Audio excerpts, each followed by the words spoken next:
네, 정치 현안에 대한 입장과 해법을 국회의원에게 직접 들어보는 파워 인터뷰. 오늘은 최영도 국민의힘 의원을 모시고 방송법을 비롯한 남은 쟁점 법안 처리와 여야 현안에 대한 의견을 들어보겠습니다.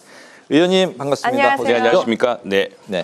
오늘 국민의힘이 특검의 당원 명부 압수수색 시도에 맞서서 비상 대결을 이어갔습니다. 국민의힘은 특검 수사를 정치 보복이다 이렇게 규정을 하고 내일까지 철야 항쟁을 하겠다고 선언을 했는데요. 이와 관련한 앞으로의 상황부터 좀 들어볼까요? 네, 이 상당히 선진 민주국가, 민주주의 국가라고 하는 것은 결국에는 대의 정치와 정당 민주주의를 통해서 일어납니다. 네. 우리 아시다시피 유구한 전통의 민주주의 나라치고 정당 민주주의가 아닌 나라가 없습니다. 그 핵심은 정당법이고 그 정당 결성과 정당의 자유에 관한 문제입니다. 네. 그런데 지금은 통신사 한가운데 고객 정보 일부가 유출됐다고 온 나라가 난리인데 500만 가까운 우리 당원 명부, 당원의 신상을 모두 가져가겠다. 심지어 계좌번호까지 가져가겠다는 이건 명백한 정당 탄압이고 정당 민주주의의 정면으로 위배하는 것입니다. 실제로 그래서 이 논란 자체가 무슨 갑작스레 어느 정당이 경선을 앞두고 특정한 세력이 대거 입당한 것을 확인하겠다고 하는 건데 그 자체가 아주 무모한 이야기고 아무런 증거가 없습니다. 그래서 우리 당에서 의심되는 사람들, 예컨대 그렇게 주장할 수 있는 근거가 있지 않겠습니까? 누구 어떻게 했다든가 의심하는 사람들 한 20명 정도의 명단을 달라고 해봤습니다. 해봤더니 그 사람 당원이 아닙니다. 네. 그리고 저희들도 국회의원이나 당의 위원장들은 각 지역별로 당원들의 숫자가 늘어나고 줄어들고 잘 상황을 알고 있습니다. 그런 상황이 전혀 없었고요. 그런데 돌연 일부 일방적인 주장을 가지고서 갑자기 정당 명부를 전체 다 내놔라, 다 보겠다고 하는 것은 바로 정당 민주주의에 대한 정면 도전이고 헌법이 보장한 정당법이 보장한 자유를 침해한 일이기 때문에 있을 수가 없는 일입니다. 그러니까 여러 가지로 지금 계속 특별 검찰과도 논의를 하고 있는데 검증할 방법은 여러 가지가 있습니다. 의심스러운 사람들을 달라든가 정당원에 실제로 정가 감소가 그 시기에 있었는지를 보면 되는 것이고 특히 무슨 몇만 명이 갑자기 입당했다 이런 주장 아니겠습니까? 선거에 영향을 미칠 만한 그런 분명한 추이만 보면 되는 것인데 그게 전체적으로 숫자가 필요하다 이건 어불성설이고요. 있을 수 없는 일이 더욱이 우리 코미디언 영화 보면은 영장이라고 특 주지 않습니까? 실제로 어떤 경우는 영장도 아닌 걸 가지고 영장으로 제시해서 수색하는 경우가 나옵니다. 이번 경우가 코미디 같은 일인데 영장에 정당의 당원 명부를 볼 수 있는 근거 하나도 없습니다. 네, 알겠습니다. 그걸 가지고서 한다는 것은 이건 특검이 정말로 무도하고 정당 민주주의라든가 우리 대한민국의 민주주의에 있을 수 없는 일을 진행하고 있는 것이고 법원이 그와 무관하게 압수수색 영장을 그렇게 발부한 역시도 그것도 네. 정말 상권분립의 나라에서 있을 수 없는 일이라고 생각하고 있습니다. 네, 또 이런 가운데 민주당은 방송법과 노란봉투법 등 남은 쟁점 법안들을 처리하겠다 이렇게 예고를 했습니다. 본회의는 21일부터 25일까지 열리는데 22일은 또 그 국민의힘 전당대회 아니겠습니까? 제외가 된다고 하는데 이 쟁점 법안들에 대해서 국민의힘은 어떤 대응책을 갖고 계신가요? 지금 저희들이 계속 필리버스터 24시간 내에 민주당이 중단시킬 수 있는 참 제한적인 정말 우리 참 인색합니다. 필리버스터라는 것이 소수당이 다수당의 숫자 밀어붙이는 데 대해서 그걸 막을 수 있는 최소한의 보루 같은 거거든요. 물리적으로 그러니까 인간의 체력이 허용하는 범위 내에서 무제한 토론을 통해서 막겠다는 것인데 그걸 24시간 내에 끝내도록 되어 있습니다. 끝내도록 되어 있고 또 그것도 민주당도 또 나눴습니다. 다 심지어는 더 씁니다. 그걸 차례대로 하면서 그런 상황이 진행되고 있습니다만 저희들이 필리버스터를 안 할 수 없는 이유는 그동안 우리 야당과 수기 없이 그리고 수많은 당사자의 걱정과 우려가 있거든요. 특히 기업계에 큰 걱정이 있는데 밀어붙이는 데 대해서 그걸 다시 한번 숙고를 요구하고 또 국민들에게도 왜 이 법안이 이렇게 심각한 문제인지를 알리는 것입니다. 그것인데 그나마 약간의 그 효용이 있었다고 한다면은 만일 그나마 우리가 이런 필리버스터를 하지 않았다고 한다면은 지금 노란봉투법이나 상법 개정안 우리 경제계가 크게 걱정하고 있는 이런 것안도 지난 8월 3일 날, 4일 날, 8월 3일이죠. 하루 만에 다 처리됐을 겁니다. 네. 근데 지금 그걸 통해서 재계가 다시 정부에게 호소하고 여당에게 호소하는 이런 시간. 그래서 마지막으로 한번 정부 여당이 이 문제를 다시 숙고할 수 있는 그런 재고를 촉구하고 있는 것이고 방송법 역시 매우 심각한 사안입니다. 세상에 방송법 관련해서 따로 지금 질문 이제 시작을 하겠습니다. 네. 국무회의에서 이제 어제 방송법 개정안이 이제 공포가 되지 않았습니까? 네. 그렇기 때문에 이제 개정된 법에 따라서 KBS 이사회 그리고 종편 등의 편성위원회를 이제 새로 꾸려야 되는데 모두 그 방송통신위원회 의결이 필요한 상황이지만 민주당은 대체할 수 있는 새로운 기구를 지금 찾고 있다, 검토하고 있는 것 같습니다. 현재 그 과방위 간사이신데 이 사안에 대해서는 이제 어떻게 바라보고 계실까요? 지난 21대 국회까지 그리고 지금까지 여야가 바뀌기도 하고 다수당 소수당이 서로 바뀌어 왔지만 이 방송법의 기본 골조는 바뀌지 않았습니다. 근데 왜 그런 거 아니까 이게 일종의 글로벌 표준입니다. 영국의 BBC도 그렇고 일본의 NHK도 그렇고 우리 모두가 공영방송의 표상이라고 하는 그런 국제적인 어떤 표준이라고 할 만한 것이고 이것은 국민이 선출한 국민이 위임한 대의민주주의에 따라서 그 위임 절차에 따라서 공영방송이 국민의 재산, 국지수상파는 국민의 재산이거든요. 그리고 국민을 위한 방송이 편파적으로 사용되지 않도록 하는 그런 대의민주주의 장치에 의해서 나온 것입니다. 그런데 돌연 이것을 이제 아무도 위임하지 않은 사람, 방송 종사자 역시 그 공영방송의 내부에 보면은 압도적인 노조 세력들이 있습니다. 이 방송 종사자는 바로 이제 그분들이 좌우하게 될 것인데 그런 분들을 통해서 또 갑자기 민변은 또 왜 등장합니까? 국민들이 위임하지 않은 사람이 공영방송의 이사회 구조를 장악하고 사장을 뽑고 편성과 보도의 내용을 정하겠다 하는 것은 매우 위험스러운 일입니다. 이게 어떤 공평과 또 정확성 또 미래를 내다보면서 국민을 통합시켜야 될 공영방송의 역할을 크게 저해할 수 있는 내용이라고 저희들이 비판하고 있고요. 또 하나 큰 문제는 저는 뭐 이렇게 이야기했습니다. 지금 심지어 민영방송, 근데 YTN 이미 민영화되어 있습니다. 그리고 연합뉴스TV도 다 주주가 따로 있습니다. 이 민영방송 사장도 다 바꾸도록 되어 있습니다. 이 법에 따라서. 그러니까 이 위헌적인 입법을 통해서 공영방송뿐 아니라 민영방송 사장을 한꺼번에 또 이사회를 한꺼번에 교체하는 전례는 이 정말 선진민주국가에 상상할 수 없는 일입니다.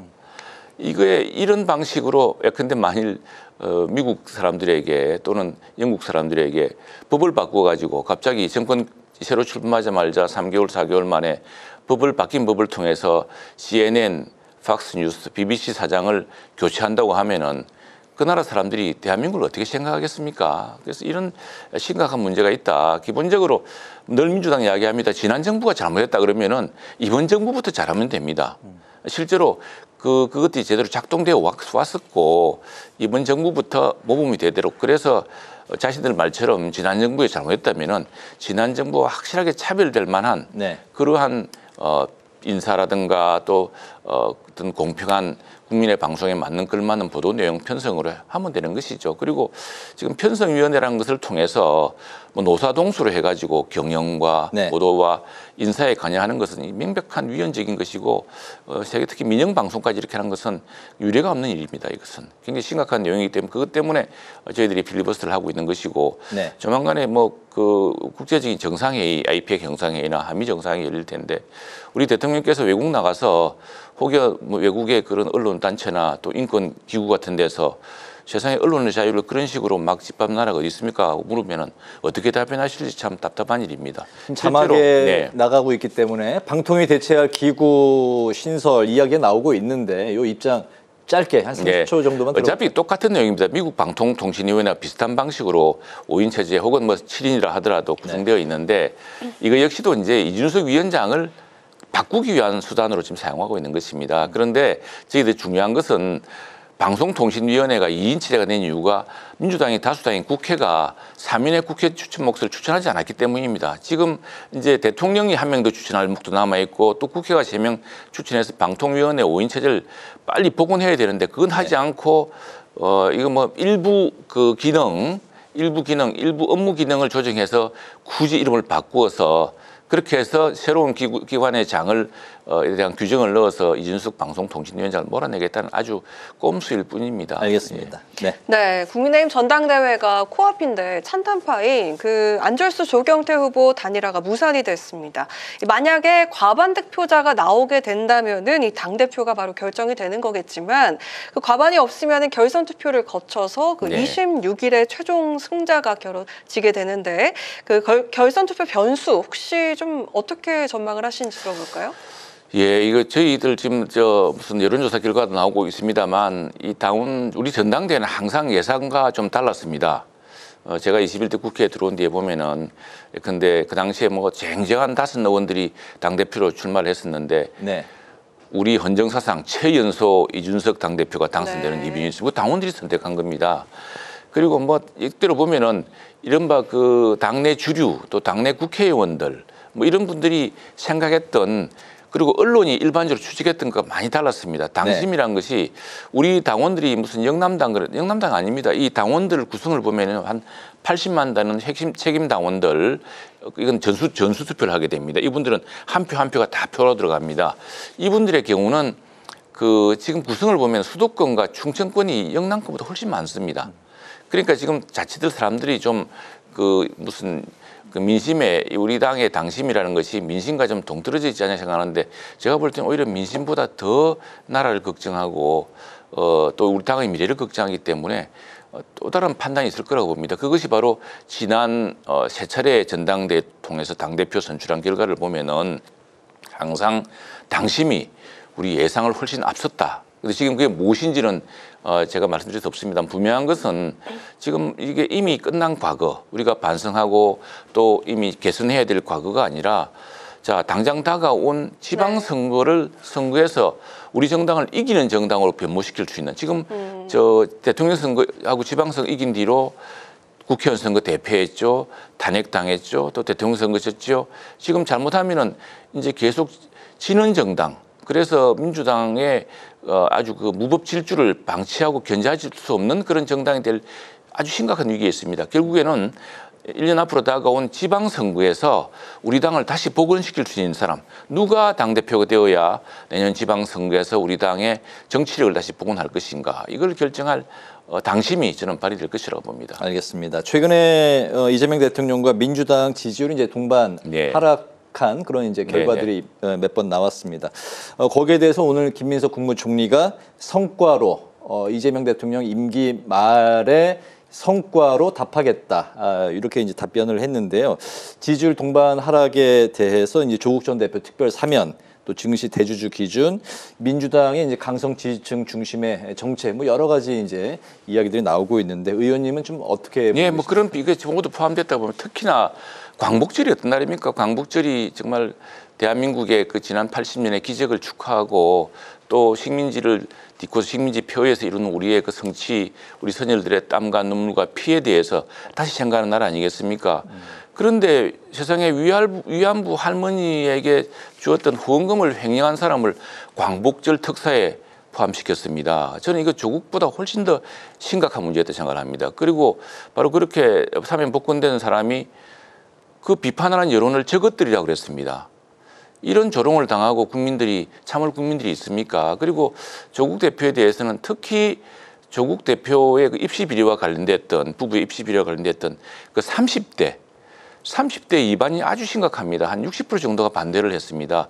왜냐하면 지금 뭐 60대 이분들은 뭐 조국 대표 입시 비리 뭐 그 정도 가지고 그렇게 할 거 있나라는 그런 여론이 있지만, 그러나 같은 시기에 조국 대표의 아들 딸과 경쟁했던 30대의 그 사람들, 심지어 제가 보니까 한겨레 신문에 여기자가 칼럼에 쓴 거 보니까 아주 신랄하더라고요. 보니까 그건 정말 조로란불이라는 그 말을 내었던, 국민들의 큰 이반을 불렀던 그 현상에 대해서 조국 대표 당사자도 사과 한 번에 하지 않고, 또 민주당도 그렇게 국민 여론이 이미 부정적인데도 강행하고, 이런 문제가 있고, 더 큰 문제는 지금 나라가 굉장히 어려운데 이 경제 사정을 생각하지 않은 이른바 노랑봉투법이라든가 상법 개정안, 이것 때문에 한동안 오르던 주가까지 다시 출렁거리지 않습니까? 이런 것들이 매우 큰 걱정으로, 그리고 지금 몇몇 장관 인사에서 보는 이런 국민들을 완전히 안중에 없이 국민들이 뭐라 그러든 임명을 강행하는, 지금 깨달아야 될 것은